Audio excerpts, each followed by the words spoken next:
तो जय हिंद दोस्तों, मेरा नाम है शहनवाज आलम और आज हम लोग अपने इस पॉडकास्ट में फिल्म्स के 45 इयर्स के पीवाईक्यूज को करने जा रहे हैं। और हमारे साथ है आदित्य सिंह। अ, मैं आदित्य सिंह जी से कहूंगा कि आप हल्का सा अपना बैकग्राउंड दे दीजिए ताकि हम लोग अपने काम को शुरू कर सकें। जय हिंद भाई लोगों। मेरा नाम आदित्य सिंह है, जैसे शाहनवाज ने बताया। और मैं यहाँ पे आईआईटी दिल्ली से मैकेनिकल इंजीनियरिंग में ग्रेजुएट हूँ। और अभी मेरा 6th अटेम्प्ट है। एक बार मैं इंटरव्यू तक पहुंच चुका हूँ। दो बार मैंने प्रीलिम्स क्लियर करा हुआ है और 2 बार मैंने मेंस दिया हुआ है। और यहाँ पे आज हम, जैसे शाहनवाज जी ने बताया, 45 इयर्स का पीवाईक्यूज को एनालाइज करेंगे साथ में। और देखते हैं कुछ इंटरेस्टिंग चीज मिले तो। ओके, तो हम लोग का शुरू करते हैं। ये हम लोग का ये एजेंडा होगा कि हम लोग क्वेश्चंस को सॉल्व करेंगे नॉलेज से, लॉजिक से, और एग्जामिनर का साइकी को पकड़ने का प्रयास करेंगे। देखेंगे किस तरीके से हम लोग बेहतर तरीके से कम समय में सवाल को सॉल्व कर सकते हैं। तो पहला सवाल हम लोग का 1979 का, prehistoric cultures of India. तो the first metal used by man was तो iron, aluminium, copper and gold. Aditya Singh, क्या कहना चाहेंगे आप?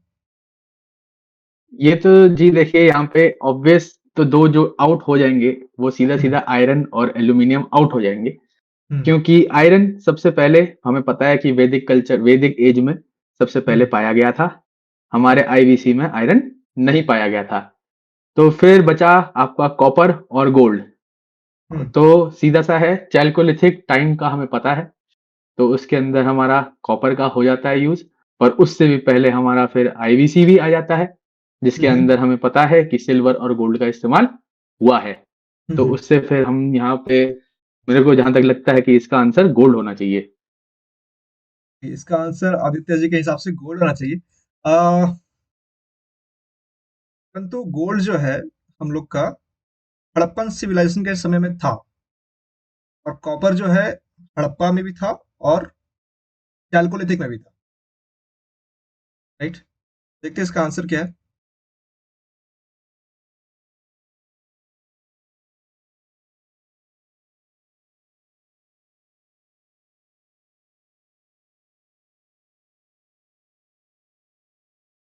इसका आंसर बी है, कॉपर है। क्या लॉजिक है हम लोग का इसके लिए? तो देखिए जी, 50-50 तक तो हम पहुंच गए थे वहां पे। हम्म। पर वहां पे हमने गोल्ड का एक गड़बड़ कर दिया।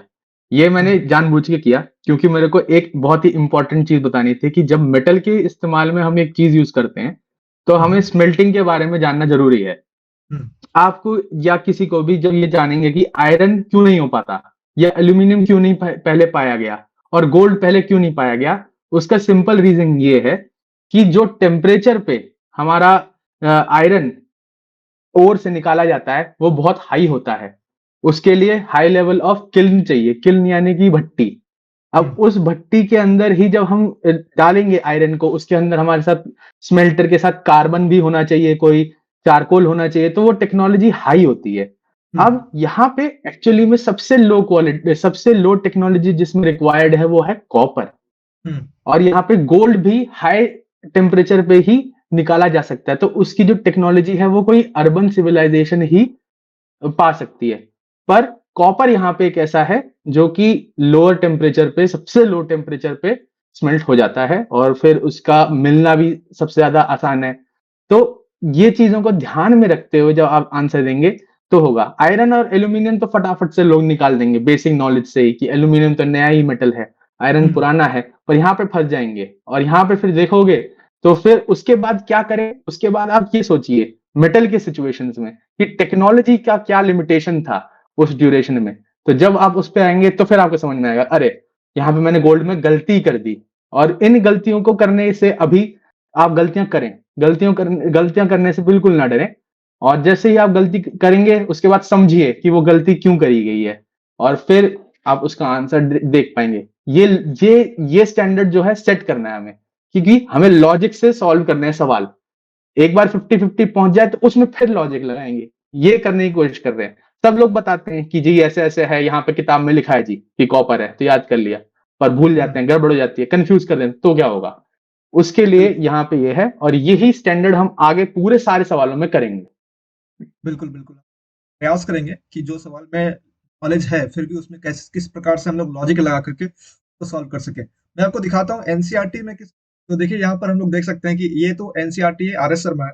और देखिए यहाँ पर सबसे पहले आया था पैलोलिथिक, फिर मेसोलिथिक, फिर नियोलिथिक, और सबसे पहले उसके बाद आया था चैल्कोलिथिक, और उसके बाद आया था आईबीसी। तो चैल्कोलिथिक में कॉपर हम लोग को पहले ही मिल गया था। उसके बाद इंडस वैली सिविलाइजेशन को हम लोग ब्रॉन्ज एज भी कहते हैं। तो यहाँ से भी आप डायरेक्ट एनसीईआरटी से इस सवाल को सॉल्व कर सकते हैं कि कॉपर इसका आंसर होगा। और इंडस वैली सिविलाइजेशन में आप जानते हैं कि सिल्वर और गोल्ड दोनों मिला हुआ है, बीड मिला हुआ है उसका, जो हार होता है वो मिला हुआ है। इस तरीके से भी हम लोग आंसर कर सकते हैं डायरेक्ट नॉलेज से, एनसीईआरटी के नॉलेज से। तो लेट्स मूव अहेड। बिल्कुल। सारे पीओक्यूज के जो भी सवाल होंगे, अगर वो करने लायक होंगे तो आराम से एनसीईआरटी, और हद से हद अगर कुछ बहुत ही सवाल कठिन आ गया तो तमिलनाडु बोर्ड की हिस्ट्री से होगा। पर उसके अलावा उस किसी चीज से वो अगर आप करने चाहेंगे तो बहुत पढ़ना पड़ेगा, और इसकी जरूरत बिल्कुल नहीं है। लॉजिक से और नॉलेज का कॉम्बिनेशन लगा के डेडली कॉम्बिनेशन, और सारे सवाल हो सकते हैं उससे। देखिए दूसरा सवाल हम लोग का ये है, neolithic period of age is not characterised by. ठीक है, तो इसमें हम लोग एक तरह से लॉजिक लगा सकते हैं कि देखिए एग्रीकल्चर, डोमेस्टिकेशन ऑफ एनिमल्स और फिश, तीनों कॉम्प्लीमेंट्री टू ईच अदर है, लेकिन कॉपर बहुत ही डिफरेंट है इन तीनों से। हम लोग कह सकते हैं कि भाई कॉपर हो सकता है कि अलग हो, ये लॉजिक है। नॉलेज अगर हम लोग लगाएंगे तो नॉलेज देखिए एनसीईआरटी में हम लोग का दिया हुआ, जो न्यूलिथिक है एग्रीकल्चर आया था, और कॉपर जो आया था हम लोग का चैल्कोलिथिक में आया था। तो यहाँ से भी हम लोग इस सवाल को सॉल्व। बिल्कुल करेक्ट, ऐसे ही यूज ऑफ कॉपर। एक बार दिखा दीजिए आंसर। आंसर 2 का बी है। ठीक है? जी तो इस बिल्कुल। प्रकार से हम लोग को लॉजिक और नॉलेज। बिल्कुल यूज ऑफ कॉपर। तीसरा है, ये तो सिंपल कि एग्रीकल्चर न्यूलिथिक में था। तो इस सवाल को अगर आप सॉल्व कर लीजिएगा तो आराम से इसको भी सॉल्व कर लीजिएगा, क्योंकि man pass from food gathering stage to the food producing stage. मतलब एग्रीकल्चर कब शुरू किया, और एग्रीकल्चर हम लोग न्यूलिथिक में शुरू किया। न्यूलिथिक के पहले ये सारा हम लोग देख चुके और यहाँ पे आप वापस जाइए नोट्स में, एक बढ़िया वहां पे लिखा हुआ है एग्जाम्पल जो हमेशा आपको याद रखना चाहिए, वो है कि मेहरगढ़। मेहरगढ़ के अंदर ये जो आपके एग्रीकल्चर के जो सबसे पहले एविडेंसेस मिले हैं, सबसे हैं। पहले जो सबूत मिले हैं वो मेहरगढ़ में लिखे हुए हैं। आर्य शर्मा का ही है ये, हम्म, और ये एक इम्पोर्टेंट एरिया है, इसको जरूर याद रखें कि मेहरगढ़ से ही पता चला था हमें एग्रीकल्चर के बारे में। तो वहां से भी हम्म, आपको समझ में आता चला जाएगा कि मेहरगढ़ और न्यूलिथिक एज दोनों आपस में लिंक्ड हैं। बिल्कुल। ये हेड बी का आंसर ए है। Stone age people had first domesticated which animal. तो ये आप लॉजिक से सॉल्व हो सकता है, क्योंकि ये मुझे कहीं बुक में मिला नहीं। क्या कहना चाहेंगे भाई आप? जी, देखिए यहाँ पे हॉर्सेस तो हमें यही पता है कि स्टोन एज की, यहाँ पे सबसे पहले एक क्वालिफायर लगाना पड़ेगा। Stone age people had the first domestic. तो यहाँ पे हम ये सोचेंगे सबसे पहले कि ये कौन से लोगों की बात कर रहे हैं। स्टोन एज यहाँ पे इंडिया मान के चलते हैं पहले तो, क्योंकि बिल्कुल। ज्यादा कॉम्प्लिकेट नहीं। तो stone age of India people, ये ध्यान में रखना जरूरी है कि सवाल क्या बोल रहा है। अब आगे बढ़े तो हमें यही पता है कि हॉर्सेस और एसेस, ये हॉर्सेस स्पेसिफिकली, इसके बोन्स तो हमें बहुत टाइम बाद आईवीसी के अंदर मिले थे। उससे पहले की किसी भी एक्सकेवेशन में हमें इसका जिक्र होते हुए नहीं दिखा। तो सीधा सा है, हमारे दो ऑप्शन बच जाते हैं, डॉग्स और शीप। हम्म, डॉग्स और शीप के अंदर हमारा एक वो है, क्या कहते हैं, गेम फिफ्टी है। फिफ्टी। तो अब देखिए, शीप और डॉग्स, जब शीप की बात हो रही है तो शीप को हम इस्तेमाल करेंगे किस चीज के लिए? जनरली शीप का यानी कि वूल से रिलेशन है, वूल का मतलब विंटर्स। तो हम्म, जनरली क्या होता है कि जहां पे विंटर्स की सिचुएशन में जाना पड़ता है तो हम्म, उसके लिए मूवमेंट ऊपर करना पड़ता है। पर हमारे यहाँ उसकी आवश्यकता नहीं है, क्योंकि जो भी हमारे मेजर इलाके हैं, आपके न्यूलिथिक के इलाके, आप ये उसके अंदर भी मिलेंगे, जम्मू एंड कश्मीर में। पर उसके उस टाइम की अगर हम बात करें तो वहां पे ऑलरेडी पहले से ही हमारे इसके क्या कहते हैं, एनिमल्स अवेलेबल थे, फाइबर्स अवेलेबल थे। तो शीप का डोमेस्टिकेशन का अभी रिक्वायरमेंट नहीं रहा। सबसे इंपॉर्टेंट जो टास्क था वो था हंटर गैदरिंग का, और उसके लिए सबसे ज्यादा इंपॉर्टेंट साथी अगर किसी इंसान का रहा है तो वो डॉग्स हैं। क्योंकि आज भी आप कई सारे ट्राइब्स देखेंगे वो डॉग्स का इस्तेमाल करते हैं हंटिंग के लिए, चाहे वो इंडिया हो चाहे वो अफ्रीका हो। जो सबसे सबसे इंपॉर्टेंट और सबसे पहला फूड सोर्स है, उसमें जो अगर कोई एनिमल हेल्प कर सकता था तो वो डॉग्स थे। वहां से सोचे कि बिल्कुल। फर्स्ट रिक्वायरमेंट क्या है, खाना। सबसे हाँ, पहली जॉब क्या थी, हंटर गैदरर, हंटर सबसे पहली जॉब थी। उसमें हेल्प करने के लिए कौन सा एनिमल इस्तेमाल करा होगा, डॉग्स करा होगा। तो इसका आंसर जी डॉग्स होना चाहिए मेरे अनुसार। बिल्कुल, बिल्कुल। आप बिल्कुल सही लॉजिक लगाया, मैं भी इस दिशा में सोच रहा था और डॉग्स ही है इसका आंसर, 4 का बी है। और मैं एक जी जी मूवी भी जी देखा था, बिल्कुल। उसपे स्टोन एज का एक मूवी था, उसपे उस कहानी दिखाया था कि एक भेड़िया उस बंदे को पकड़ लिया, बंदा अकेला था और भेड़िया को चोट लग गई उस बंदे के कारण, बंदे ने भेड़िया को मारा और फिर बाद भेड़िया को ट्रीट किया और वहाँ से उस भेड़िया बंदे का दोस्त हो गया, बाद में वो इवॉल्व किया और डॉग बन गया।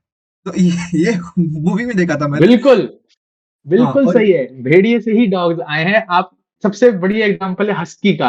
हस्की जो हाँ, कुत्ता होता है उसका साइज भी आप बिल्कुल। देखेंगे एकदम सेम भेड़िए जैसा ही लगता है।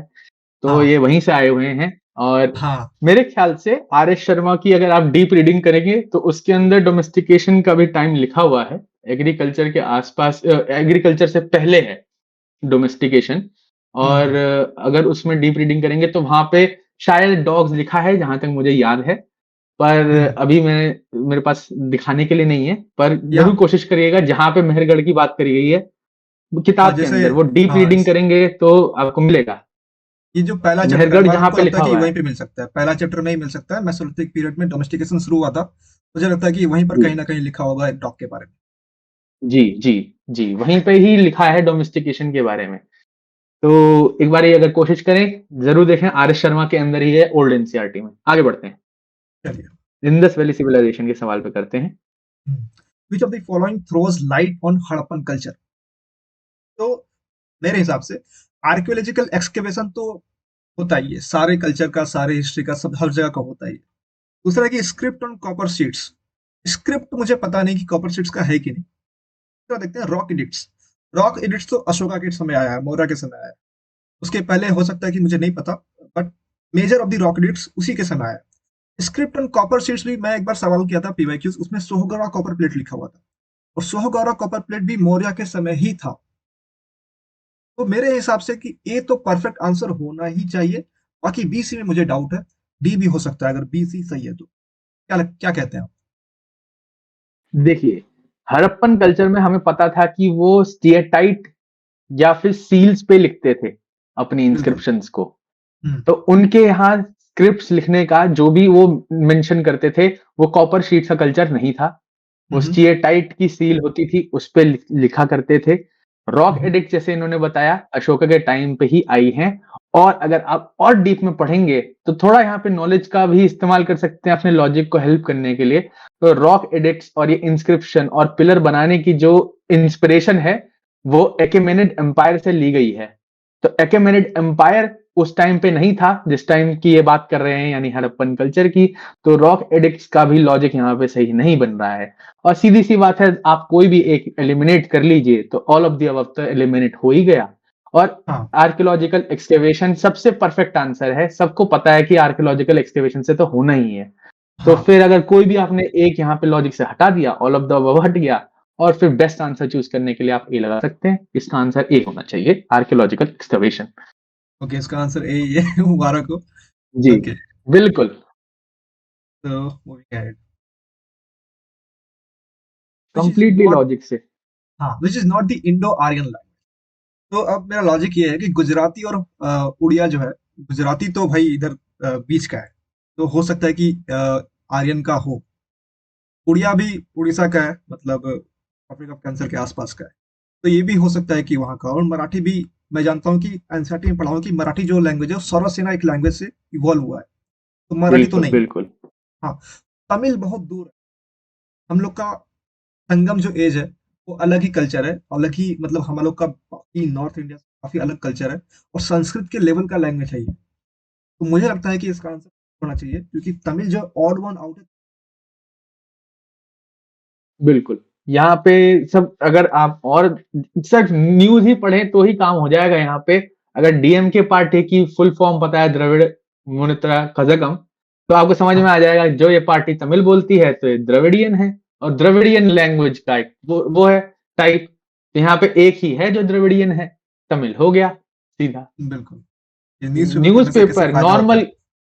नॉर्मल नॉर्मल चीजों से, एकदम नॉर्मल चीजों से सवाल होंगे। कोई ज्यादा आपको उसमें वो नहीं करना, बस दिमाग लगाना है, अटेंशन रखना है, अटेंशन, जिंदा रहना। बस। Okay, right. Indus valley people had contacts with, तो इजिप्टियंस, चाइनीज, मेसोपोटामियंस, सुमेरियंस। तो ये मैं पूरा का पूरा नॉलेज से सॉल्व करने का प्रयास करूंगा।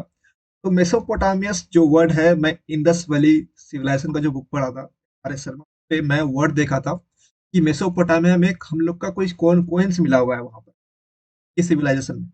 Indus valley punch mark coin जो था उस समय का, वो वहां पर मिला हुआ है मुझे। तो ये तो मेरे पास नॉलेज है। मुझे पता नहीं कि ये बाकी चीजों को कैसे एलिमिनेट किया जाए लॉजिक लगा कर। यहाँ पे देखिए इजिप्शियंस का इसमें नॉलेज तो आपको चाहिए ही रहेगा, क्योंकि हम्म, यहाँ पे हम एक्सटर्नल के बारे में बात कर रहे हैं, आउटसाइड अब्रॉड के बारे में बात कर रहे हैं। उस टाइम का भी अब्रॉड था इजिप्शियंस और चाइनीज भी। तो देखिए चाइनीज के लिए तो थोड़ा सा मुश्किल ही है, क्योंकि भाई जी सबसे जो इकलौती हमें जम्मू एंड कश्मीर में भी अगर साइड मिली है तो वो मांडा है, और हम्म, वो भी कश्मीर में है, वो भी जम्मू की साइड में है, ऊपर जाएंगे तो वहां पे नहीं है। तो हमारे को ये तो पता ही है कि हिमालय ने हमें काफी प्रोटेक्ट करके रखा है, आइसोलेट करके रखा है एशिया से। तो चाइनीज थोड़ा डिफिकल्ट है। जब तक सिल्क रूट नहीं आएगा, चाइनीज से नहीं निकलेगा, तब तक इंडिया से कांटेक्ट उसका बहुत ही लिमिटेड रहेगा, ऑलमोस्ट नॉन एग्जिस्टेंट रहेगा। तो हम्म, आप यहाँ पे चाइनीज को तो एलिमिनेट कर सकते हैं। अब बात हम्म, रही इजिप्शियंस की और मेसोपोटामियंस की, तो इजिप्शियंस उस टाइम पे एज अ सिविलाइजेशन थे नहीं। इंडस वैली हम्म, सिविलाइजेशन के टाइम पे बहुत ही कम सिविलाइजेशन थी, उसमें से चाइनीज सिविलाइजेशन एक है और मेसोपोटामियंस है। और ये वही टिग्रिस नदी के ऊपर बना हुआ है, मेसोपोटामिया, और इजिप्शियंस तब नाइल रिवर पे बने थे। ऑलमोस्ट सेम इलाका है ये, आजकल का सीरिया और इराक का इलाका मेसोपोटामिया जाना जाता है। तो हम्म, उस टाइम पे इजिप्शियंस का राज नहीं था, तो वहां से ये कैंसिल हो जाएगा। अब सुमेरियंस और मेसोपोटामियंस में बचा तो जी, अब जब मैंने बात ही कह दी है कि ये सारे होने चाहिए तो मेसोपोटामियंस हो गया। पर ऑब्वियसली ये बात बिल्कुल सही है कि यहाँ पे थोड़ा लॉजिक से ज्यादा नॉलेज लग रहा है। बिल्कुल। इतना पता होना चाहिए कौन थे उस टाइम पे, इतना तो पता होना चाहिए, ये आपको इतना तो स्टडी करना पड़ेगा। हाँ, तो अभी जो आप एनालिसिस का मतलब ये है कि हल्का-फुल्का स्टडी भी करनी पड़ेगी आपको पीओके के हिसाब से। तो अगला सवाल जो बनेगा, सुमेरियंस पे आ सकता है। सुमेरियंस उसमें ऑप्शन हो सकता है। तो सुमेरियंस के बारे में थोड़ा-सा पढ़ लेना चाहिए अगर आप पीओक्यू का एनालिसिस करना चाहते हैं अच्छे तरीके से तो। बहरहाल जी, इसका आंसर बिल मेसोपोटामिया ही बहुत है। सही कड़ी, बहुत इंपॉर्टेंट बात कही गई है, क्योंकि इसमें एक इतना सा जोड़ना जरूर चाहूंगा मैं यहाँ, कि ऑप्शंस भी आपका स्टडी मटेरियल है। आगे जाके कोई ऑप्शन पे सवाल बन जाए और आपकी वो किसी किताब में ना लिखा हो, तो आप ये नहीं कह सकते ये कहाँ से पूछ लिया, ये तो पीवाईक्यू में था सब। बिल्कुल, यूपीएससी बोलेगा कोई एक्सक्यूज नहीं है जी तुम पे, पीवाईक्यूज में है ये, तो ये सवाल तो हम ऑप्शन से बना, आज मैंने क्वेश्चन की जगह ऑप्शन से क्वेश्चन बना दिया, बिल्कुल। कल को वो क्वेश्चन ऑप्शन में आ जाएगा। तो फिर जब वो हो सकता था तो तुम पे तो कोई एक्सक्यूज नहीं है ना। तो हुँ, ये ऑप्शन से जरूर ध्यान रखें, हुँ। जरूर समझ लें। अच्छा, आपको कोई आइडिया कि सिल्क रूट कब शुरू हुआ? राजन? अभी मेरे को आइडिया नहीं है, अभी मैं एकदम एक्यूरेटली नहीं कह सकता। वो देख लेते हैं हम लोग प्रोसेस के बारे में थोड़ा-सा ये अ, ये 2nd सेंचुरी बीसीई में शुरू हुआ। 2nd century BC.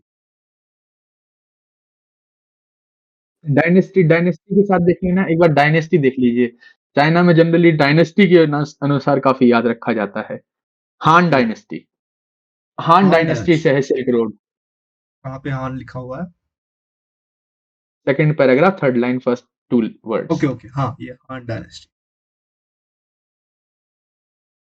तो ये ये है। लिख ही देते हैं। और हाँ, पढ़ने की भी आदत डालें भाई, रीडिंग कॉम्प्रिहेंशन भी करना है, थोड़ा फास्ट रखें अपने आप को, स्कैन करना सीखें, जी, और फटाफट देखें, बहुत पढ़ना है, मजा ठीक है। आएगा ऐसे ही। आगे बढ़ते हैं, next question. Lothal is connected as excavation site of the civilization. तो ये तो बहुत ही आसान सवाल है। देखिए सुमेरियंस, देखिए ये तो सवाल बहुत रिपीट आसान हुआ। है। इस सुमेरियंस देखिए, ये जो दोबारा ये वर्ड रिपीट हुआ, तो ये मुझे लगता है कि ये वर्ड इंपॉर्टेंट है, इसके बारे में हम लोग को पढ़ लेना चाहिए। तो इसका आंसर मेरे हिसाब से आईवीसी होगा, क्योंकि लोथल बहुत ही प्रोमिनेंट साइट है और बहुत बार पूछा हुआ है। बिल्कुल। तो इसका और का एक। ये तो हर जगह ही आता है, ये तो काफ़ी एनसीईआरटी खोला हो, केबीसी अगर देखा होगा तो भी पता होगा। अच्छा, ओके। देखिए फिर दोबारा पूछा, 1981 में पूछा, 92 में भी लोथल के बारे में। Lothal is a closed water system, poisonous gas, place in Gujarat where excavation have established a link with the IVC. Legal action taken against defectors. तो obviously ये है, तो obviously सी हो जाएगा। देखिए, उन्होंने सीधा कहा कि भाई उस टाइम पे तो पीवाईक्यूज़ मिलना बहुत डिफिकल्ट था, हाँ, तो कॉपी मार सकता था यूपीएससी का भाई आराम से। पर बिल्कुल बिल्कुल। आजकल आसान है तो बिल्कुल नहीं छोड़ें, उन्होंने सीधा ही सवाल नया हाँ, आगे। सिक्स्थ क्वेश्चन में, the script of IVC was. देखिए आईवीसी का जो स्क्रिप्ट है वो अभी भी अनडेसिफर्ड है, पता नहीं लगा पाया कि क्या लिखा हुआ बीट्स में, और उनका कुछ बोर्ड भी मिला हुआ है। मुझे एग्जैक्टली याद नहीं कि वो बोर्ड पनावाली में शायद मिला हुआ था वो बोर्ड, जो एडवर्टाइजमेंट बोर्ड जिसको कहते हैं। तो मुझे पता धोलावीरा नहीं। में, वो धोलावीरा में, ओके। धोलावीरा में मिला है। ओके, धोलावीरा धोलावीरा में। में है, आगे भी शायद इसमें सवाल है मेरे ख्याल से इसके ऊपर। अच्छा अच्छा। तो मेरे हिसाब से इसका अनडेसिफर्ड होगा कि संस्कृत, पर्शियन, द्रविडियन उस समय एग्जिस्ट नहीं करती थी। हाँ, और यहाँ पे जो है आईवीसी वाला जो एक थोड़े बहुत लोग होते हैं जो इनको बोलते हैं द्रविडियन, आपको न्यूज़पेपर में मिल जाएगा। पर वो सिर्फ एक डिबेट और पॉलिटिकल स्टैंस है, अनडिसाइफर्ड ही है हर जगह। अभी हम्म, तक कोई बता नहीं पाया क्या लिखा हुआ है। ओके। बहुत बड़ी डिस्कवरी होगी वो। तो सिक्स का आंसर भी डी होगा। Which of the following presents the most significant features of the IVC? Building with perfect arc, use of burnt mud bricks, use of sun dried bricks, none of this. देखिए मुझे, मेरे हिसाब से arc जो है ये तो मुस्लिम लोगों का है, तो ये तो मेडिवल टाइम में शुरू हुआ है। परफेक्ट लिख दिया, परफेक्ट एक बहुत बिल्कुल। ही एक्सट्रीम वर्ड है। ठीक है। Use of burnt mud bricks और use of sun dried mud bricks, ये बहुत ही इंटरेस्टिंग चीज है कि हड़प्पा में हम लोग को बर्न्ट मड ब्रिक से मिला था देखने को, जो घर बना हुआ था। लेकिन जो वैदिक सिविलाइजेशन था, वहां पर काफी हद तक जो हाउसेस बने हुए थे वो सन ड्राइड मड ब्रिक से बना हुआ था। क्या मैं सही कह रहा हूँ? बिल्कुल, बिल्कुल सही है। ये बहुत इंटरेस्टिंग पार्ट है। हाँ, ये यहाँ बहुत तो दिखता इंटरेस्टिंग है पार्ट है। कि एक अर्बन और पेस्टोरलिस्ट के बीच में डिफरेंस है ये।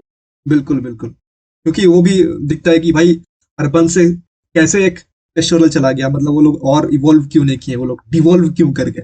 तो यहाँ पर बहुत ही इंटरेस्टिंग फैक्ट था, और उस पर सवाल पूछ दिया यूपीएससी। तो सेवन का आंसर उसके हिसाब से बी होना चाहिए। भी।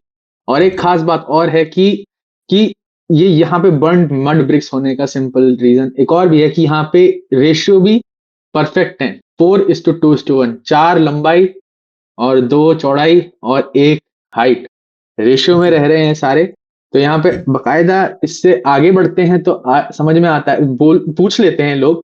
ये सवाल बन जाता है जिसमें ये पूछा जाता है कि वहां पे कोई एडमिनिस्ट्रेशन थी कि नहीं।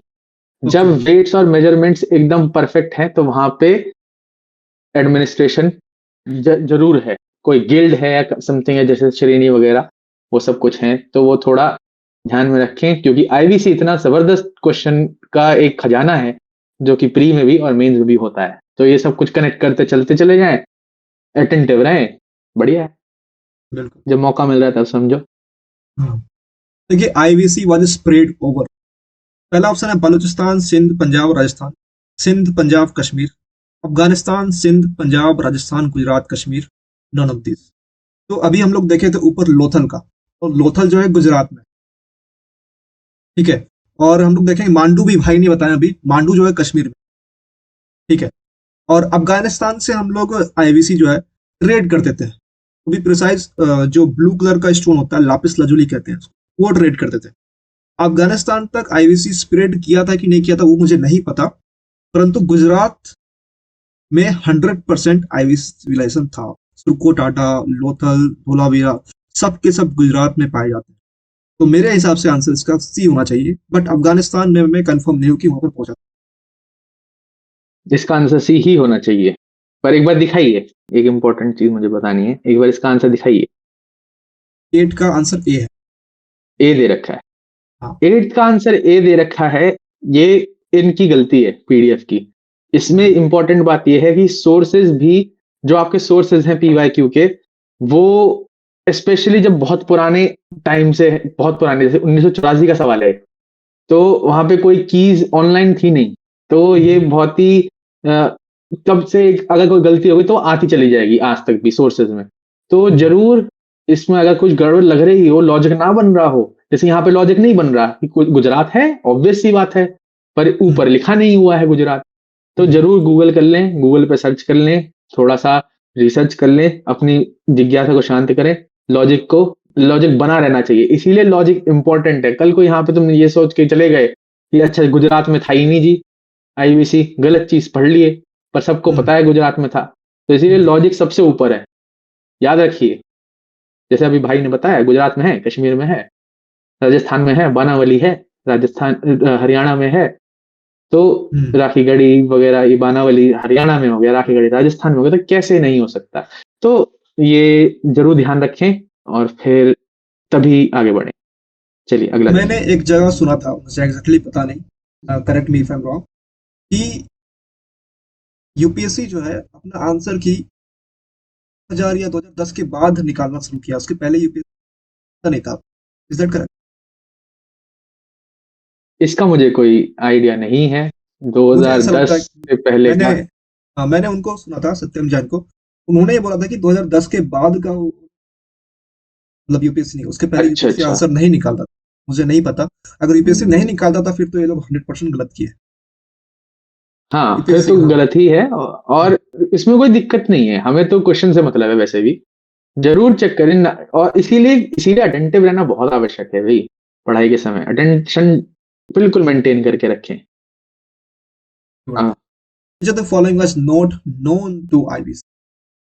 हमने अभी देखा कभी के पास आयरन के समय आया हुआ है, ठीक है।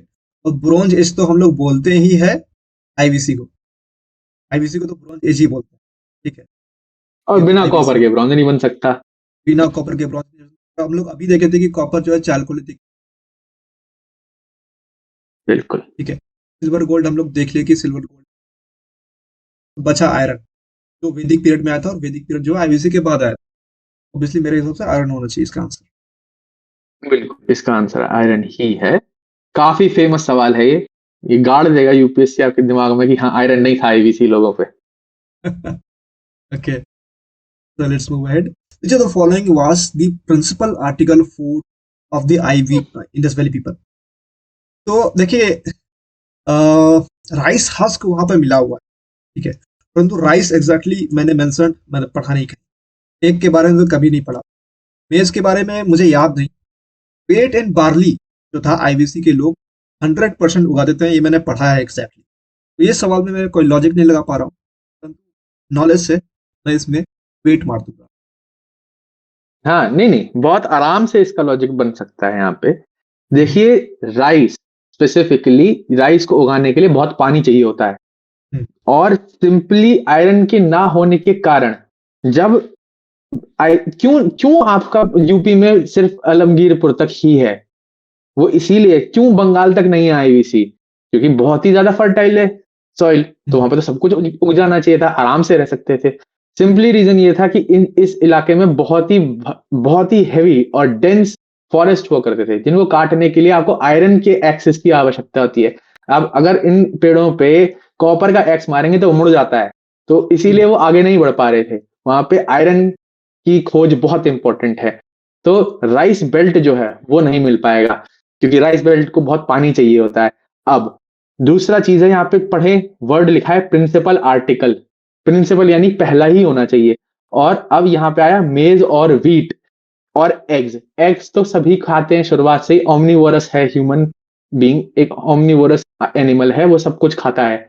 पर यहाँ पे वीट जो है, सबसे पहली ग्रास उगाई गई है वीट, क्योंकि मेज इतना ज्यादा प्रोडक्टिव नहीं होता है। सबसे ज्यादा अगर कोई ऐसा ग्रेन है जो कि उगाए तो सबसे ज्यादा फूड पैदा करे, तो वो वीट है।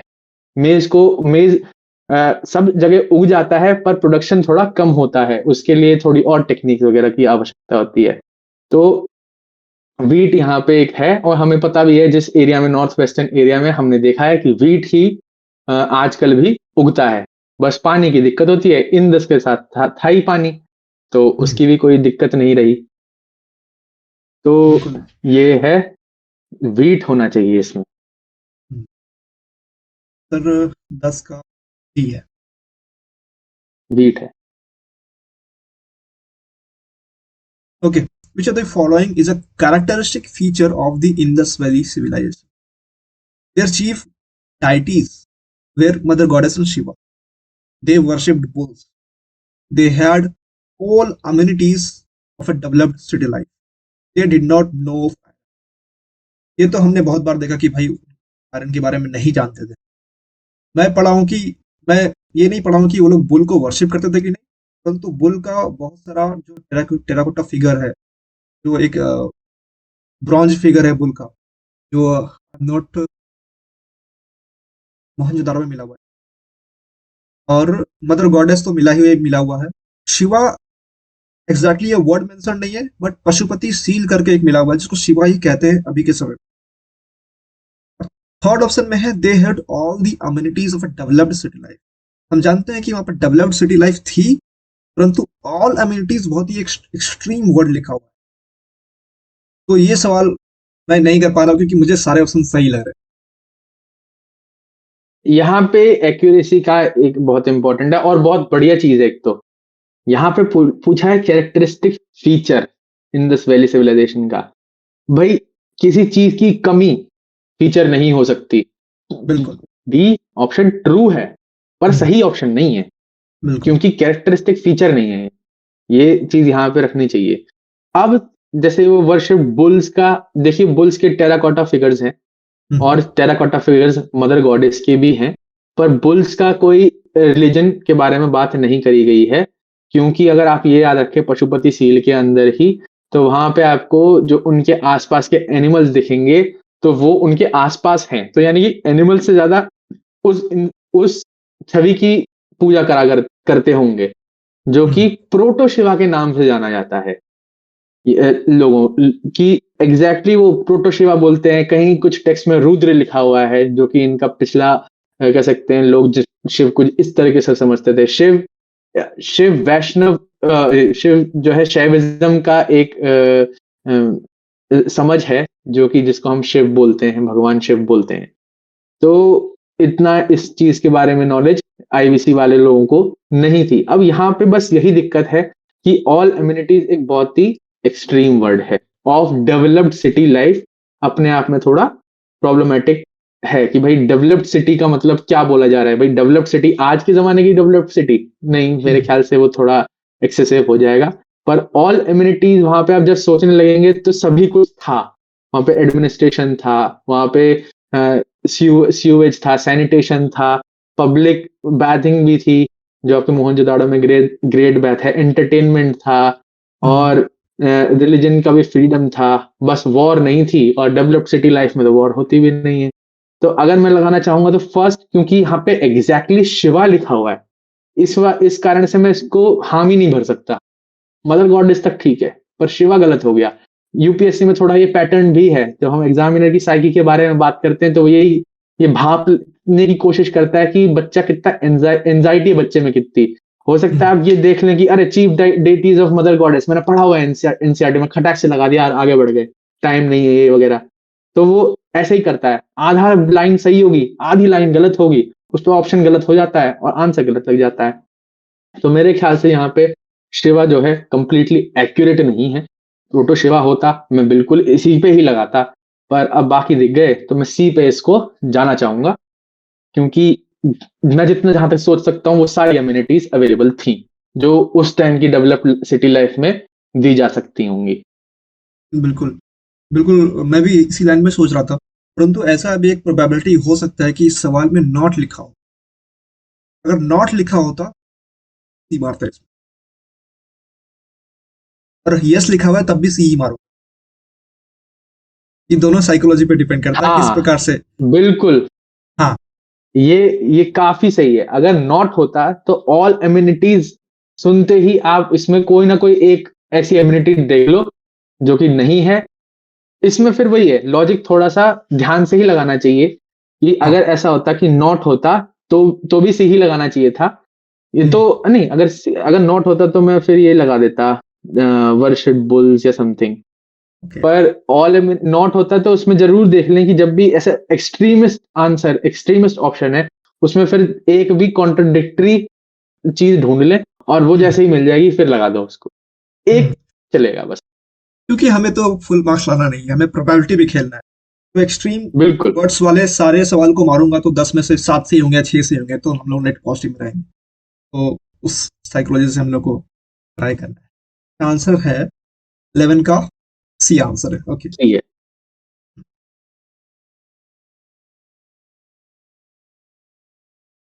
Moving ahead, near the banks of which one of the following rivers, the excavation in recent year has brought to light that Indus Valley civilization percolated to far south.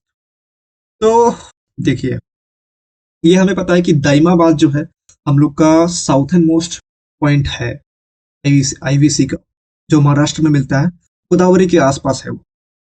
अब ये कहा गया, देखिए महानदी तो बहुत दूर है, वहां तो होगा नहीं, ये ऑप्शन तो मैं निकाल देता हूँ। ठीक है, गोदावरी तो पहले से पता है हमको। तो रिसेंट ईयर में अगर ये कुछ खोजा गया है, गोदावरी तो होगा नहीं, कुछ नया ही होगा, गोदावरी के बाद ही होगा। तो या तो कृष्णा होगा या तो कावेरी होगा। और कावेरी में हम लोग अभी अभी पढ़े, वहां पर तमिल लैंग्वेज द्रविडियन जो था वहां पर चल रहा था, और वो आईबीसी से बहुत अलग है। जब आईबीसी चल रहा था नॉर्थ में, तो साउथ में वो लोग स्टोन एज पे जी रहे थे। तो हो सकता है कि कावेरी हो सकता है कृष्णा हो, परंतु ज्यादा प्रोबेबिलिटी मुझे लग रहा है कि कृष्णा हो, क्योंकि गोदावरी पहले से था, वहां से हल्का से आगे बढ़ा होगा ना, पूरा साउथ तो नहीं चला गया होगा। उस लॉजिक से मैं बिल्कुल कृष्णा मारूंगा इसमें। बिल्कुल, ये बेस्ट टाइप का लॉजिक है जो कि आप लगा सकते हैं यहाँ पे। सबसे फास्ट और एफिशिएंट, और वही बात जो पहले कही गई, 100% नंबर नहीं लाने हैं भाई, हम्म, फटाफट करो जो समझ में आ रहा है। और बस लॉजिकली साउंड लग रहा है तो लगा दो। बिल्कुल। तो इसमें 12 का सी ही है। देखो एकदम परफेक्ट। देखिए 1988 का सवाल है, ये पक्का न्यूज में चल रहा होगा, लेकिन अभी भी हम लोग इसको सॉल्व कर पा रहे हैं based on pure logic. Logic तो लगेगा, अभी तो भरोसा नहीं होगा तो 2020 के भी दिखाएंगे, 2020 के दिखाएंगे सारे। हाँ उसमें जब हाँ लॉजिक लेंगे तब तो मजा ही आ जाएगा कि यहाँ पे तो अभी एलिमिनेट करने के लिए चारों ऑप्शन देखने भी पड़ रहे हैं। हाँ बीच में जो हुआ था 2010 में, उसमें तो हाँ। एक ऑप्शन लगा, एक स्टेटमेंट गलत पता चल गया, पूरा सवाल ही सॉल्व हो गया। आपको 2020 में भी दिखाएंगे लॉजिक, पूरा लगेगा जिसमें ऐसे ही हाँ। देखना पड़ता है चारों चारों को, सब कुछ पहले लगता तो है, हर जगह लगता है। पहले तो ये कहा जाता था कि यार लॉजिक वाला सवाल अभी अभी शुरू हुआ है, पहले तो पूरा फैक्चुअल और होता था। लेकिन हम लोग अभी दिखाएं 15-20 सवाल करके कि देखिए किस प्रकार से इसमें लॉजिक लगाया जा सकता है। और ये तो तो एंशिएंट हिस्ट्री है, एंशिएंट हिस्ट्री में लॉजिक लग रहा है यहाँ पे। सबसे पहले वो देखिए, एंशिएंट हिस्ट्री में लॉजिक लग रहा है जी। बिल्कुल अभी बिल्कुल। ऐसा भी होता है कि एंशिएंट हिस्ट्री पूरा छोड़ दो, एक आध जो सवाल तुम्हें पता है वो कर दो, बाकी पूरा पेपर लॉजिक से सॉल्व हो जाएगा। हम्म। तो भाई तुम आदत बनाओ, हर जगह लगाने की कोशिश करो, सारे सवाल पढ़ो, कौन से लॉजिक से हो रहे हैं उनको करो, सारे ही बिल्कुल होंगे। ऐसा हो ही नहीं सकता, इसीलिए तो जनरल स्टडीज है पेपर, एक्सपर्ट थोड़ी पूछ रहा है वहां पे कौन बैठा हुआ है। बिल्कुल। बस यही होना चाहिए, लॉजिक कितना अच्छे से लगाते हो यही सीखो, यूज ओके। करो, समझ में आएगा। तो हमारा नेक्स्ट क्वेश्चन है, in the ancient period of Indian history urbanisation was followed by pastoral life. Okay, हम लोग अभी अभी देखें, बहुत सारा सवाल में देखें अभी कि हड़प्पा में अर्बनाइजेशन था, उसके बाद वैदिक में लाइफ आ गया। ठीक है, तो ये स्टेटमेंट तो सही। हड़प्पा वाज एन अर्बन, ये भी सही। लेकिन ऐसा क्यों हुआ अर्बनाइजेशन से, और बेटर अर्बनाइजेशन होना चाहिए था, पेस्टोरल क्यों हुआ? ये उसका रीजनिंग होना चाहिए था कि भाई देखिए वहां पर बाढ़ आ गया, या फिर वहां के साथ या इन्वेजन हुआ, जो भी थ्योरी चल रही है अभी, वो आपका रीजन में होना चाहिए था, परंतु रीजन में कुछ और ही दिया हुआ है। मेरे हिसाब से आंसर इसका बी होगा। हाँ, बिल्कुल। हर ये आर एक बस एक फैक्ट है जो कि एक्सप्लेन नहीं करता कि पेस्टोरल लाइफ क्यों फॉलो हुई। एक बार देख लीजिए, मेरे को ये थोड़ा सा वैसे कंट्रोवर्शियल सा भी है यहाँ पे। देखते हैं कि आप लोग यहाँ पे अगर कमेंट करें कि यहाँ पे क्या दिक्कत थी आगे बढ़ने से पहले, तो देखते हैं आप कितने अटेंटिव हैं। बाद में तो मैं बताऊंगा ही कि मुझे क्या लग रहा है यहाँ पे गड़बड़। देखिए 13 को तो बी ही लग रहा भी है। तो जो वही जिन्होंने पॉज करा, कमेंट करा, थैंक यू। अब देखो जी, यहाँ पे इन्होंने लिखा है ancient period of Indian history urbanisation was followed by pastoral life. Keyword है ancient period of Indian history. ये आईवीसी के लिए तो ठीक है, पर एंशिएंट पीरियड बहुत बड़ा है, जिसके अंदर बहुत सारे जगह, जैसे आपके तमिलनाडु ही लीजिए, वहां पे अर्बनाइजेशन ही बाद में आया था और उसके बाद वो पूरा ही अर्बन रहा। वहां पे किंगडम्स बने, सब कुछ हुआ जैसे नॉर्मली एक्सपेक्टेड है। ये जो हम्म, बात कही गई है, ये सिर्फ हड़प्पन सिटीज के लिए, हड़प्पन सेटलमेंट्स के लिए ही ठीक है। हम्म, तो ये है यहाँ पे कंट्रोवर्सी कि ये करेक्ट, एकदम 100% करेक्ट नहीं है। और यहाँ पे हो सकता है कि आंसर एक्चुअली में डी होता, क्योंकि बिल्कुल बिल्कुल। अगर ये 100% एक्यूरेसी पे हम जानने लगे, तो अगर मैं मान लीजिए कोई भी ऐसी साइट उठा लूं जिसके अंदर ये चीज हुई नहीं, मान लीजिए मैं अरिका मेदू उठा लेता हूँ। बिल्कुल। अरिका मेदू में उठाएंगे, चैल्कोलिथिक आएगा, चैल्कोलिथिक के बाद अर्बन आएगा, अर्बन के बाद किंगडम आएगा। वहां पे हम्म, नहीं होगा ये, तो वो ancient period of Indian history का पार्ट नहीं है क्या? बिल्कुल है पार्ट। तो वहां पे क्या हुआ, क्या ये असर्शन गलत हो गया? मेरे हिसाब से यहाँ पे ये असर्शन जो है थोड़ा गलत हो गया। तो ये बात देखी, हमने समझी, और क्योंकि ये आईवीसी में किसी ने लिखा हुआ है, तो इसीलिए वो आईवीसी के बारे में ही सोच रहा है। तो इतना अटेंशन रखना चाहिए। देखते हैं किस किस ने लिखा होगा, आगे बढ़ते हैं। ये काफी ये डिफरेंट मेरा पर्सपेक्टिव था, एनालिसिस है। मैं तो ये सोचा नहीं था कि इस प्रकार से भी सोचा जा सकता है। मुझे लगा कि ये तो हड़प्पा के टॉपिक में दिया हुआ है 13 नंबर सवाल, हड़प्पा से सोचते हैं इसको और हड़प्पा से सॉल्व कर दिया। देखिए ये भी एक तरीका हो सकता है कि ये गलत हो सकता है, अगर हम द्रविडियन और आर्यन की बात करें तो। हाँ, यहाँ में मिस कर दिया। तो इसका answer,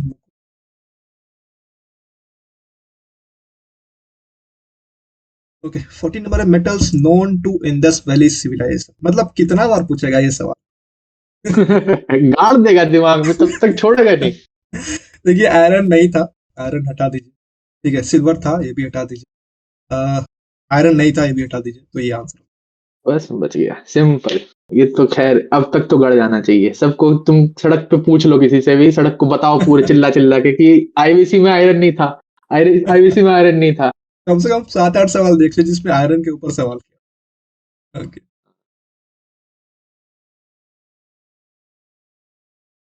Harappan did not know use of. ये भी अच्छा है, ये भी अच्छा है। वो देखना, ईयर क्या था पिछले वाले का?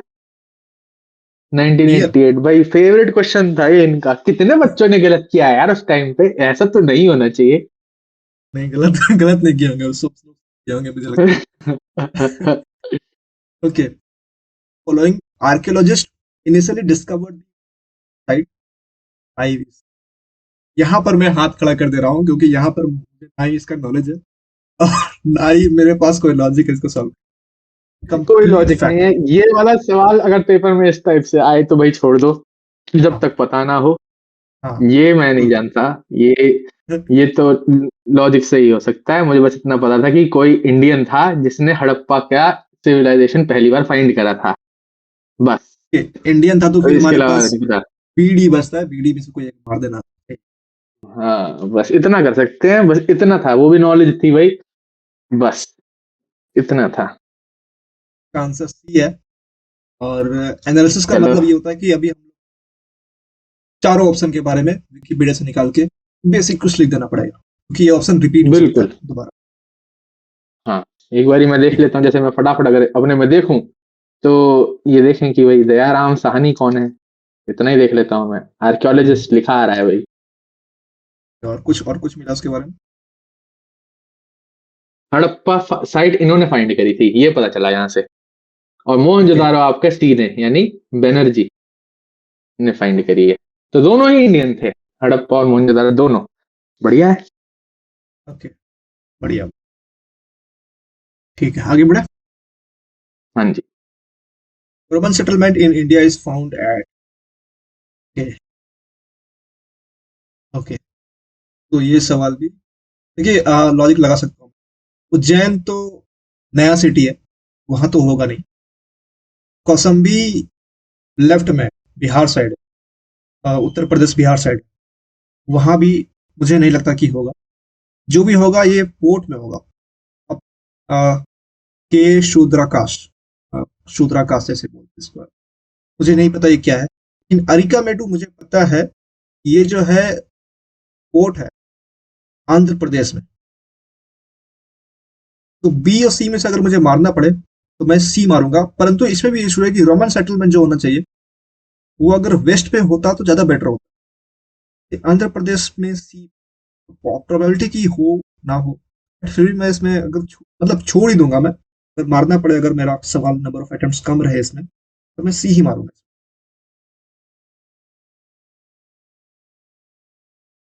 तो जी हाँ, इसके अंदर मैं ये है एक लॉजिक जो मेरे को समझ में आता है कि जैसे इन्होंने बताया उज्जैन और कौशाम्बी और शूद्रकाश, यहाँ पे ये सारे जो हैं कहीं ना कहीं महाजनपदों में हैं। ओके। तो ये नॉर्दर्न है ऑलमोस्ट सारे, उज्जैन अवंती के साइड पाया जाएगा। तो हम्म। अब यहाँ पे एक चीज है जो कि एक नॉलेज का पीस आपको पता होना चाहिए, जो कि सिंपल होना चाहिए। जब भी पढ़े तो थोड़ा सा इस तरह से एनालाइज करें जो सिंपल हो। तो जो फॉरेन कॉन्टैक्ट्स रहे हैं इस ड्यूरेशन में, एंशियंट इंडियन हिस्ट्री में, तो जनरली साउथ में आपका दो लोगों से रहे हैं, रोमन और साउथ ईस्ट एशिया। और हम्म। सिंपल लॉजिक क्या है, पेपर। रोमन पेपर ले जाते थे और साउथ में इसका नाम यावन प्रिय रहा है। यावन प्रिय। यावन प्रिय, ये लिखा हुआ है एनसीईआरटी में हम्म। कि पेपर का नाम यावन प्रिय है, और बिल्कुल। रोमन ले जाते थे, ये लिखा हुआ है। इतना पता हम्म। हो तो इतना लॉजिक बन जाएगा कि जिस साउथ में रोमन्स का था और साउथ हम्म। ईस्ट एशिया का था। तो इतना अगर पता हो तो बहुत लॉजिक आगे बढ़ जाएंगे। एक नॉलेज से लॉजिक बहुत बन जाएंगे। सीधा यहाँ पे आ गए, फिर अरिथमेटिक हो गया, बिल्कुल एक बिल्कुल, बचा ये हुआ। अरिकामेडो साउथ इंडियन वर्ड है, ज्यादा प्रोबेबिलिटी इसका हो जाता है। और शूद्राकाश जो है मुझे लगता है कि नॉर्थ इंडियन इंडियन वर्ड है। और अगर ये महाजनपदा हाँ, का है तो मोस्ट प्रोबेबली मेरे नोट्स में होना चाहिए। ओके ओके, यहाँ पर है मेरे नोट्स में, ये ट्रेड में है। मेरे ख्याल से चेन्नई या पोस्ट मौर्य पुडुचेरी के टाइप्स समय कुछ में है है ये। ये। ये पोस्ट मौर्य के ये समय में वेस्ट में पोर्ट ही है है ये। यार, ये वेस्ट ईस्टर्न में ही कोस्ट, है। नहीं नहीं, ईस्टर्न कोस्ट में है। Arikamedu Tamralipti situated in the eastern coast, ये ईस्ट में, आंध्र अच्छा अच्छा प्रदेश में। अच्छा अच्छा, हाँ, और ये ये आंध्र पोस्ट मौर्य के प्रदेश में है। समय एक में बार है। चेक कर लेता हूँ मैं, रुको रुको रुको। मैं दिखाया, क्योंकि आंध्र नाम नहीं लग रहा है ना। बहुत ही मुश्किल होता है इनको देखना कि सच में कहाँ से आई। मुझे तो नाम से लग रहा है तमिल टाइप से। पुडुचेरी के हाँ, आसपास, आंध्र हिस्टोरिकल प्रदेश, से पुडुचेरी है, तमिलनाडु के आंध्र नहीं ऊपर है। हुआ ना, तमिलनाडु। तमिलनाडु हुआ अरिकमेदु। हाँ, तो वेस्ट ही हुआ, ईस्ट नहीं हुआ। हम्म। ये शूद्राकाश किधर मिलेगा? ये और देख लेते हैं। ये एनालिसिस ऐसे कर लेनी चाहिए, करते रहो तो फायदा ये रहेगा। शूद्राकाश,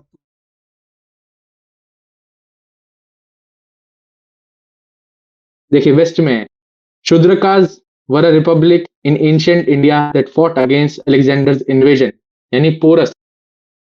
ये कहाँ पर है एग्जैक्टली exactly? कौन से वेस्ट में कहाँ पे? अभी देखते हैं। शूद्र,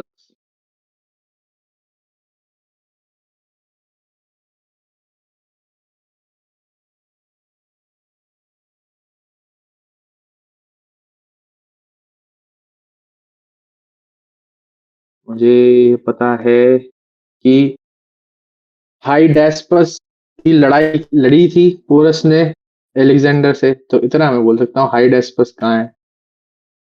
झेलम रिवर पे, झेलम रिवर पे था हाइडेस्पस, ये। ओके, ये झेलम रिवर के झेलम, आसपास है ये, okay. Battle of Hydaspes, battle battle of of Jhelum भी बोला हाइडेस्पस। जाता है। हम्म। बैटल ऑफ झेलम, इतना मुझे पता था एलेक्जेंडर के साथ। तो ये पोरस की, तो पंजाब लगा लो, हम्म, पंजाब सही में सही है। सही। तो वही है, लॉजिक से ये चीज हमें पहले से ही हमें देखनी नहीं पड़ी, वो अलग बात है। पर देखिए लॉजिक से ही हो गया, ये पता नहीं था फिर भी। आगे कौशाम्बी तो एक महाजनपद है जो बिहार साइड में था। हाँ जी। ठीक है, ठीक है, थोड़ा सवाल मुश्किल था ये। उज्जैन में आपका अवंती हो गया महाजनपद। Which one of the following important trade centers of ancient India was one of the trade route? देखिए ऊपर वाला सवाल भी ट्रेड रूट के ऊपर था, देखिए अरिकामेडू एक ट्रेड पोर्ट था, और नीचे वाला सवाल भी ट्रेड के ऊपर है, मतलब बेसिकली ट्रेड वाला जो भी पोर्ट्स है, सिटीज है, वो इंपॉर्टेंट हो जाता है यूपीएससी का। बिल्कुल। Which one of the following important trade centers of ancient India was one of the trade route connecting कल्याणा with वेंगी? ये कल्याणा जो है, कल्याणा ऑफ चालुक्यास हमने सुना था, जो कर्नाटका में था, और वेंगी जो है वो उड़ीसा के आसपास है। जी ओके। ताम्रलिप्ति मुझे पता है कि बंगाल का एक पोर्ट है, बाकी तीनों ऑप्शन के बारे में मुझे नहीं पता है, तो हाँ, ये सवाल तो यहाँ मुझसे पे जो नहीं हो लिखा है पाएगा। वो तो पता ही नहीं। हाँ, हाँ, ये तो तो लिखा है। जरूरी नहीं है, ये वाला लॉजिक से नहीं हो रहा है। देखिए यहाँ पे बन ही नहीं रहा है। यहाँ पे ना तो क्वेश्चन का पता है, तुम्हें कल्याण भी नहीं पता एग्जैक्टली, और तुम्हें वेंगी का भी वेग आइडिया है। तो हाँ। यहाँ पे लॉजिक ये लगा कि ये सवाल नहीं लगाना है, बस कि कंप्लीटली जिसमें तुक्के लगाने पड़ रहे तीन में से एक में, तो वो तो इलॉजिकल है लगाना, हाँ, वो तो छोड़ देना चाहिए। वो छोड़ देना चाहिए। 100% मार्क्स नहीं लाने। पर बिल्कुल। यही है कि एंशियंट में भी इतने तक पहुंच गए, 18 तक पहुंच गए हम लॉजिक लगा लगा के। हम्म, अब जाके छोड़ा है एक, 18 हम्म, में से एक सवाल होगा जो कि तुम्हारा नहीं हो पाएगा, बहुत बढ़िया है ये probability. I hmm, will take this any day. बिल्कुल।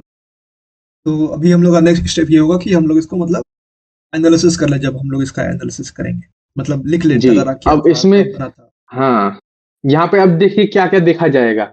यहाँ पे कल्याणा देखा जाएगा कहाँ है और किसके अंदर है। वेंगी देखा जाएगा कहाँ है और किसके अंदर है, हम्म, प्रेफरेबली मैप में। और फिर तागारा देखना चाहिए, ताम्रलिप्ति देखना चाहिए किस किस के अंदर रहा है। ताम्रलिप्ति बहुत इंपॉर्टेंट पोर्ट है, तो बहुत सारे किंगडम्स ने उसका चाहा हुआ कंट्रोल।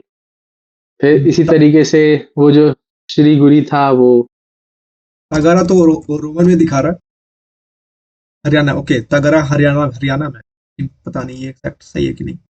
एक महाराष्ट्र में भी है, हाँ महाराष्ट्र। यही होगा ओके, यही होगा। ओके, यही होगा। Identified as an ancient Tagara trading center mentioned in the Periplus of Erythraean Sea. Okay, तो यही होगा। Periplus of Erythraean Sea Pliny ने लिखी है। हाँ, प्लिनी ने लिखी है। प्लिनी तो बहुत पुराना बनता है, मतलब बीसी में है ये, जी 300 बीसी के आसपास शायद। ठीक है। सीधा उठाया हुआ है विकिपीडिया पे, अब डाल दिया है इसी से ही। तो हम्म, नॉलेज बैंक भी बनता है भाई पीवाईक्यू से, ऐसा नहीं है। ये अगर कल को हम्म, तकड़ा आ गया और आपने गलत कर दिया तो हम्म। तगड़ा नुकसान हुआ आपका खुद का। त्रिपुरा था ना? है त्रिपुरा। ये ऑप्शन में है Tripuri, Tripuri. Okay,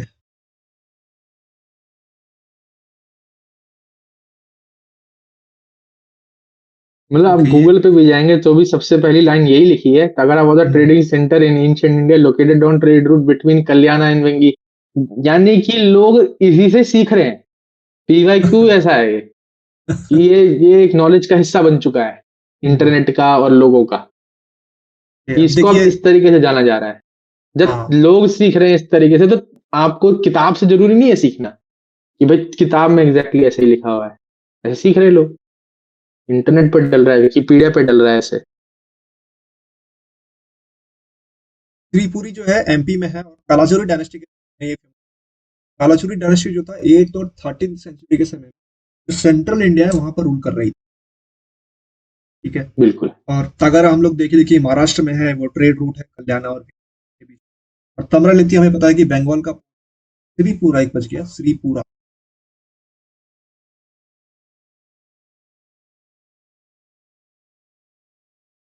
Shripura. South Kosalas during the Sarabhapuriyas and. ये नाम मैं पहली बार सुना। देखिए तो देखिए नई चीज सीखने को मिल रही है फिर से। Archaeological remain in around Sirpur consist of both Hindu and Buddhist monuments in the form of temple and monasteries. Chhattisgarh Lakshman temple Sirpur Shripura के नाम से जाना गया जो। ठीक है, इसका हम लोग नोट्स बना लेंगे। ओके, नेक्स्ट क्वेश्चन, उसका आंसर हम लोग का है 18 का ए है। यही होता है हम लोग को, देखिए 19-20 सवाल जो हम लोग लास्ट में किए बहुत कम समय लगा, लेकिन ये वाला सवाल में ज्यादा समय लग गया। तो यही होता है एनालिसिस का फायदा, जो सवाल में आप समय दीजिए, अच्छे से दीजिए और करना है, उसको कंप्लीट करना है। नेक्स्ट सवाल, the earliest evidence of silver in India is found eight. देखिए हड़प्पा में तो ये था ही था, ये तो हमें 100% पता है। चैलकोलिथिक मुझे नहीं पता कि इसमें चैलकोलिथिक में सिल्वर था क्या, परंतु ये पता है कि अगर चैलकोलिथिक में सिल्वर होता तो कॉपर का जिक्र होता, बट सिल्वर का भी होता। बट चैलकोलिथिक में हमेशा से सिर्फ कॉपर का ही जिक्र हुआ, सिल्वर का नहीं हुआ। वैदिक में तो ऑब्वियसली सिल्वर था ही, सिल्वर पंच मार्क कॉइन्स। तो ये अगर सब हम कुछ बाद में आए, हाँ, वैदिक ए के और बी बाद में ही आया सिल्वर पंच मार्कॉन्स, ए और बी में हुआ। और यहाँ पे चैलकोलिथिक कल्चर ऑफ वेस्टर्न इंडिया बोला गया है। और यहाँ पे हमें इतना पता है कि जो हड़प्पन कल्चर्स हैं, ठीक है, आपका वो क्या है, गणेश वाला जो है एरिया, क्या नाम है उसका, गणेश्वर गणेश्वर कल्चर, आई है ना, गणेश्वर है, हरबनास ग्रेजुएट कल्चर, गणेश्वर, हाँ, राजस्थान के ये आसपास। गणेश्वरा ही कल्चर से ही चैलकोलिथिक से आया है। तो जाहिर सी बात है कंफ्यूजन यहाँ पे बैठेगा ए और बी के अंदर कि सिल्वर कहाँ पाया गया है पहली बारी में। तो यहाँ पे बस इतना है कि आज अगर लिखा होता सिल्वर, तो किसी न किसी किताब में लिखा होता कि चैलकोलिथिक के टाइम पे आपको सिल्वर देखने को मिला, और फिर हड़प्पा में कहने की जरूरत नहीं पड़ती क्योंकि बिल्कुल। ऑलरेडी था पहले ही। चैलकोलिथिक ऑलरेडी बोल चुके हैं कि चैलकोलिथिक में सिल्वर है, तो बार बार ही क्यों बोला जाएगा।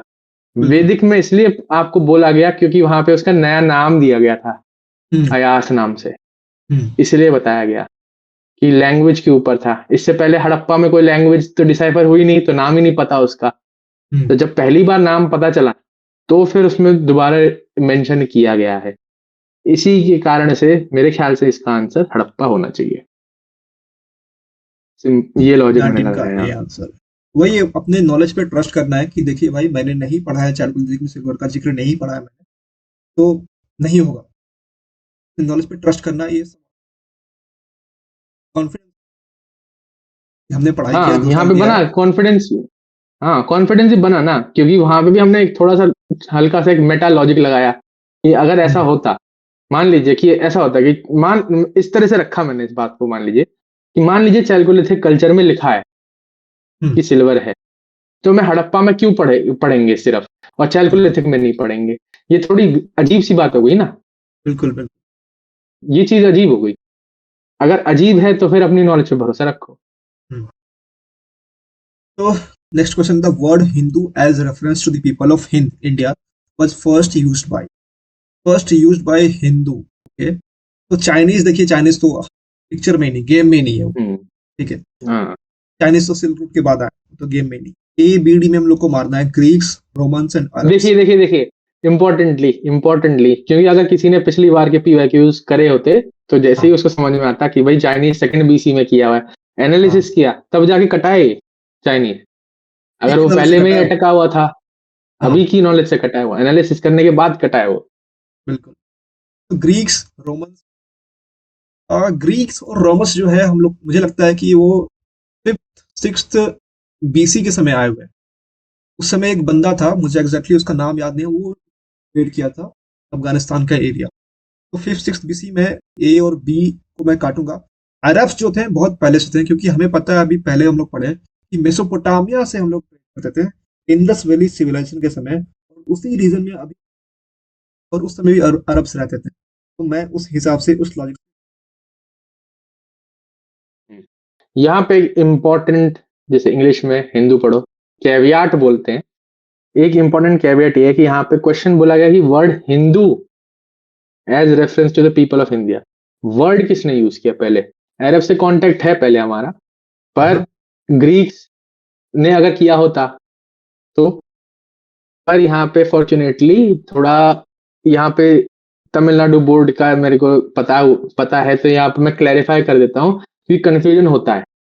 कंफ्यूजन ये है कि क्योंकि उसमें लिखा हुआ है डैरियस 1 का नाम लिखा हुआ है, और डैरियस डेरियस 1 वन। का वो है, एक पिलर है जिसमें वो लिखता है, क्या कहते हैं तमिलनाडु बोर्ड वाला, कि यहाँ पे पहली बार इंस्क्रिप्शन में हिंदू वर्ड लिखा गया। पहली बार इंस्क्रिप्शन में हिंदू वर्ड लिखा गया। अटेंशन दीजिए, पहली बार इंस्क्रिप्शन में वर्ड हिंदू लिखा गया। तो यानी कि पहली बार किसी ने रेफर नहीं किया हमें एज हिंदू, पर लिखा गया किसी इंस्क्रिप्शन में पहली बार हिंदू, तो वो ग्रीक्स ने किया। पर उन्होंने सीखा कहाँ से ये वर्ड?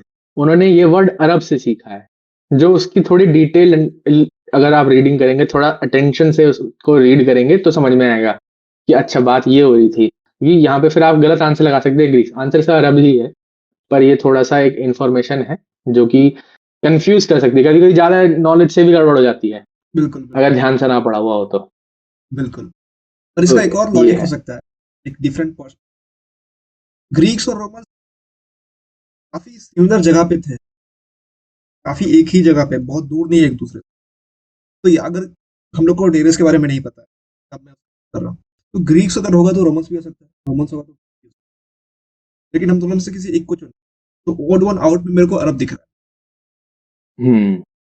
तो ये भी एक तरीका हो सकता है सोचने का, बट ये बहुत लास्ट में सोचना है। अगर आपके पास नॉलेज है तो नॉलेज से लॉजिक को ड्राइव, जो तरीका मैंने बताया एग्जामिनर साइकी वाला, ये बहुत लास्ट में यूज कर। बिल्कुल, वो जब लास्ट के क्वेश्चंस क्यूज करने होते हैं, तभी के लिए वो बेस्ट है। हाँ, पहले ऐसे निकालो, पक्के तो पक्के कर लो आंसर पहले सवाल।